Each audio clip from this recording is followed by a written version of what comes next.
La névrose de Dieudonné Mbala est ancienne. En fait, sa haine envers les Juifs n'est autre qu'une rancœur depuis le jour où il découvre les ouvrages et vidéos du suprématiste afro-américain Louis Farrakhan et celles du suprématiste blanc David Duke, qui explique que les Juifs ont participé à la traite négrière et à l'esclavage dans les colonies des Amériques et des Caraïbes, et surtout qu'il aurait dominé sur tous les plans.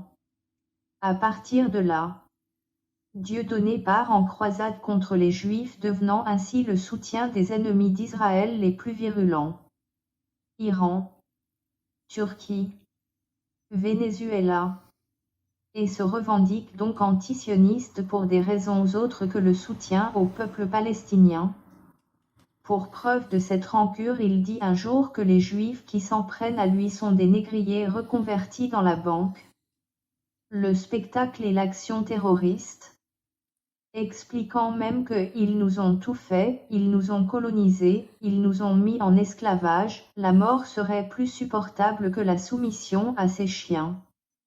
Et comme ces deux antisémites notoires que sont Louis Farrakhan, responsable de Nation of Islam, et David Duke, responsable du Ku Klux Klan, explique que les Juifs sont les principaux responsables du malheur du peuple noir via la traite négrière et l'esclavage. Pour Dieudonné, les Juifs deviennent donc ceux qui ont dominé à cette époque de la traite négrière et de l'esclavage, expliquant même un jour que 90% des navires négriers appartenaient à des Juifs, et que les Juifs étaient les plus nombreux parmi les propriétaires d'esclaves. Ce qui dans les deux cas est totalement faux, les diverses archives en témoignant très clairement. On peut même dire que leur rôle fut dans l'ensemble minoritaire.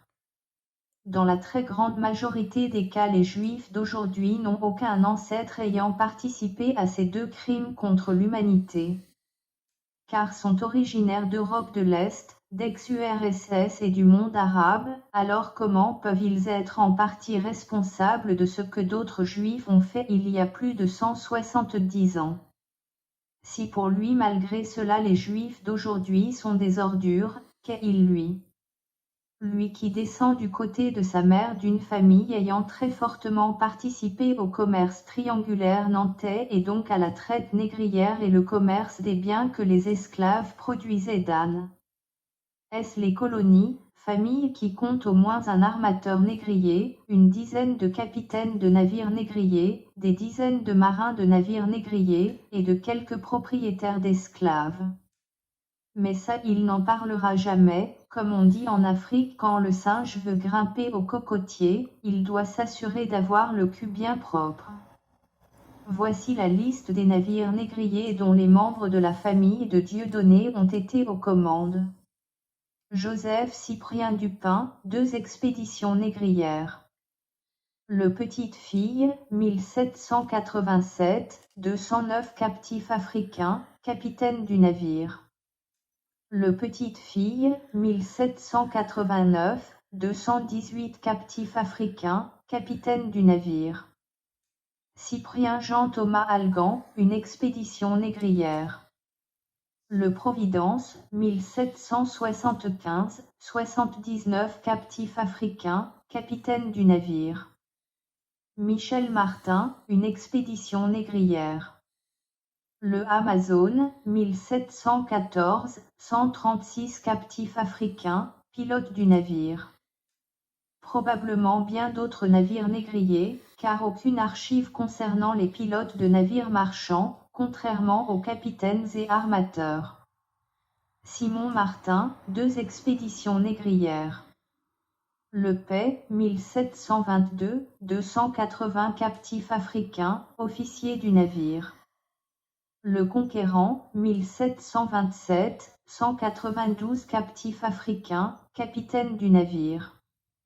Probablement bien d'autres navires négriers, car aucune archive concernant les officiers de navires marchands, contrairement aux capitaines et armateurs. Alexandre Moyon, une expédition négrière. Le Hercule, 1710, 485 captifs africains, capitaine du navire. Luc Moyon, 3 expéditions négrières. Le Néréide, 1739, 313 captifs africains, capitaine du navire. Le Néréide, 1741, 438 captifs africains, capitaine du navire. Le Triton, 1752, 450 captifs africains, capitaine du navire. Guillaume Thomas, une expédition négrière. Le Généreuse, 1713, 95 captifs africains, capitaine du navire. Jean Thomas, une expédition négrière. Le Comtesse de Choiseul, 1709, 393 captifs africains, capitaine du navire. Isaac Thomas, 4 expéditions négrières. Le Auguste, 1707, 200 captifs africains, capitaine du navire.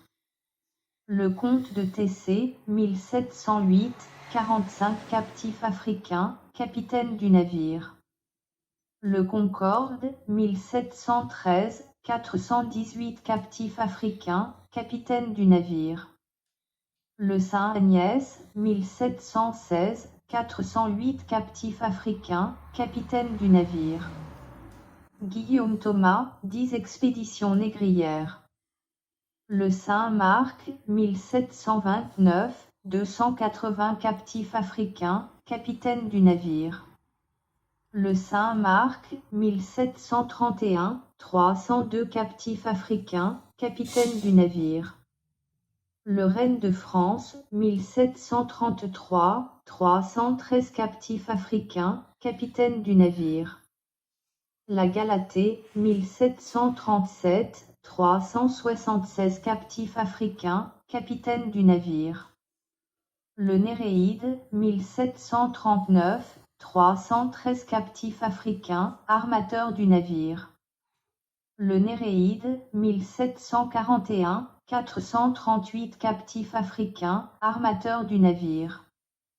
Le Néréide, 1749, 372 captifs africains, armateur du navire. Le Triton, 1752, 450 captifs africains, armateur du navire. Le Néréide, 1753, 300 captifs africains, armateur du navire. Le Triton, 1754, 466 captifs africains, armateur du navire. Pierre Vince, 2 expéditions négrières.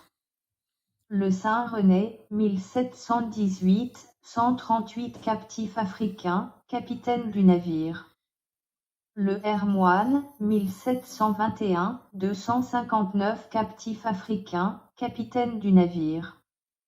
Astérisque il meurt en 1727 en Afrique en faisant le plein de captifs africains alors qu'il est le capitaine du Conquérant. C'est le second capitaine du navire qui prendra sa suite et déporta les captifs jusqu'aux Antilles pour les y vendre, qui n'était autre que Simon Martin, le demi-frère de son épouse. Pierre Vince, 3 expéditions négrières. Le père de famille, 1785, 607 captifs africains, capitaine du navire. Le père de famille, 1784, 621 captifs africains, capitaine du navire. Le père de famille, 1787, 602 captifs africains, capitaine du navire. Jean Vince, une expédition négrière.